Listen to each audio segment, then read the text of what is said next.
नमस्कार दोस्तों, कैसे आप लोग। आपका हमारे यूट्यूब चैनल में स्वागत है। भारत में लोकतंत्र सिर्फ एक दिन का खेल नहीं है। यह हर दिन, हर चुनाव और हर वोटर की भागीदारी से जुड़ा है। लेकिन जब मतदाता सूची पुरानी हो, त्रुटिपूर्ण या अपूर्ण हो जाए तो जात पंथ भेदभाव, प्रवासी मामले, फर्जी प्रविष्टियों के कारण लोकतंत्र की नींव कमजोर पड़ जाती है। ऐसे ही संदर्भ में इलेक्शन कमीशन ऑफ इंडिया ने एक बड़ा और जरूरी कदम उठाया है। स्पेशल इंटेंसिव रिवीजन SIR यानी विशेष गहन पुनरीक्षण कि हम विस्तार से जानेंगे कि SIR क्या है, क्या यह क्यों जरूरी बन गया, इसकी प्रक्रिया क्या है, किन राज्यों क्षेत्रों में ये चल रहा है, इससे जुड़ी चुनौतियां और विवाद क्या है, क्या तथा मतदाता प्रति हमारा क्या योगदान हो सकता है। SIR क्या है? अर्थात special intensive revision of electoral rules. यह व्यापक और गहन प्रक्रिया है जिसमें ईसी द्वारा प्रत्यक्ष तौर पर मतदाता सूची को रिसेट करने यानी केवल संशोधन नहीं बल्कि पूरी तरह पुनर्गठन लगभग 2 दशक के बाद यह कदम उठाया गया है कि क्योंकि यह पुरानी सूची अनेक कारणों से अब अविश्वसनीय नहीं रही थी। कानूनी आधार संविधान की धारा 324 के अंतर्गत ई इलेक्शन कमीशन ऑफ इंडिया को यह अधिकार प्राप्त है। Representation of the people act 1950 की धारा 21 के अंदर 3 और रजिस्ट्रेशन ऑफ इलेक्ट्रोल रूल्स 1960 के माध्यम से नामांकन प्रक्रिया निर्धारित है। सर SIR तहत पिछले SIR 2002 से 2004 से मिली सीख के आधार पर पहली बार बड़े पैमाने पर इसे लागू किया जा रहा है। उद्देश्य और दायरा SIR का उद्देश्य दो रूप से स्पष्ट है। पहला, योग्य मतदाताओं को समुचित पंजीकरण यानी 18 वर्ष से अधिक आयु वाले जिनका नाम नहीं है या नए शामिल हो। दूसरा, गैर योग्य प्रविष्टियों को हटाना, जैसे मृतक का नाम, स्थानांतरण के बाद न हटाया गया नाम, डुप्लीकेट नाम, विरोधाभासी पते और फर्जी प्रविष्टियां। इस प्रकार SIR एक संपूर्ण पुनरीक्षण है जिससे घर घर जाकर सत्यापन, नाम संशोधन, हटाना, सूची को नीचे से ऊपर से ताजा करना शामिल है। SIR क्यों जरूरी हो गया? क्योंकि वर्तमान भारतीय सामाजिक आर्थिक परिवेश में निम्नलिखित कारणों से SIR का आवश्यक कदम बन गया है।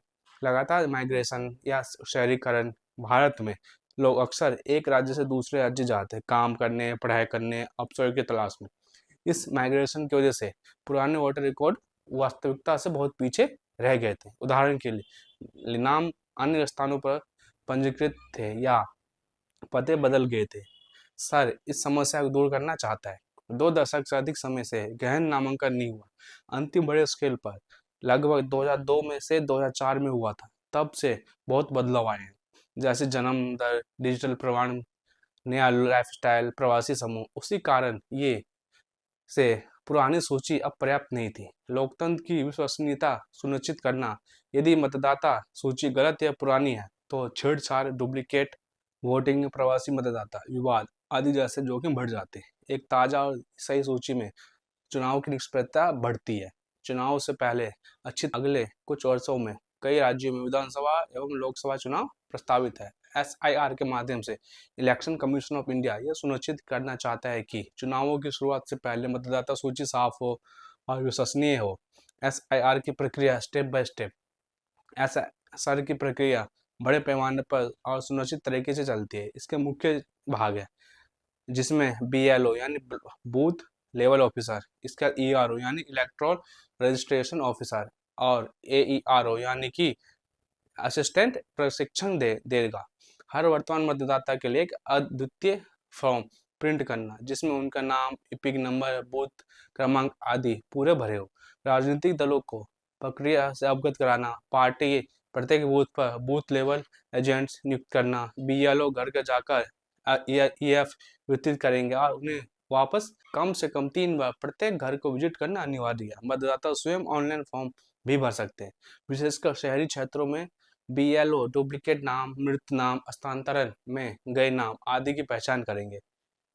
ड्राफ्ट BLO इमिग्रेशन के बाद ड्राफ्ट इलेक्टोरल रोल्स प्रकाशित की जाती है। इस सूची में शामिल है वे मतदाता जिनके फॉर्म प्राप्त हुए या लिंक के बाद पाए गए। जिन मतदाताओं का नाम नहीं पाया गया हो उन्हें नोटिस भेजा जाता है कि वे अपना दावा आपत्ति करें।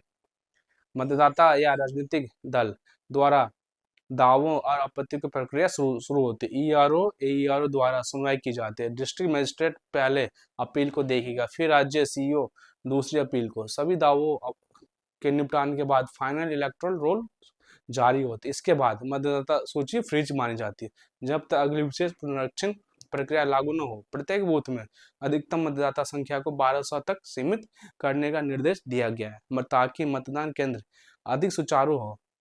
यूमिनेशन फॉर्म में क्यूआर कोड, पुराने फोटो, पिछले एसआईआर नाम वालियों से लिंक की मैचिंग प्रणाली शामिल है। एसआईआर का दायरा कौन है, कहाँ? एसआईआर का पहला चरण बिहार में हुआ था। इसके बाद इसको दूसरे चरण में 12 राज्यों एवं केंद्र शासित प्रदेशों में विस्तारित किया गया है। छत्तीसगढ़, गोवा, गुजरात, केरला, मध्य प्रदेश, राजस्थान, तमिलनाडु, उत्तर प्रदेश, वेस्ट बंगाल और यूटी जैसे अंडमान निकोबार आइलैंड, लक्षद्वीप, पौंडीचेरी शामिल है। उदाहरण के लिए एसआईआर का फेज सेकेंड की घोषणा 27 अक्टूबर 2025 को की गई थी, जिसमें यह कहा गया कि अंतिम मतदाता सूची 7 फरवरी 2026 को प्रकाशित होगी। बिहार में एसआईआर के बाद मतदाताओं की संख्या में करीब 6% की कमी आई थी। लगभग 21 लाख नए मतदाता शामिल हुए और 47 लाख प्रविष्टियां हटाई गई थी। हर बड़ी प्रक्रिया की तरह एसआईआर के साथ भी कुछ चुनौतियां और विवाद सामने आए जिन पर नजर रखना जरूरी है। कुछ मतदाताओं के पास आवश्यक प्रमाण पत्र नहीं थे, विशेषकर ग्रामीण, प्रवासी मजदूर या ऐसे लोग जिनका पंजीकरण पुराने समय का है।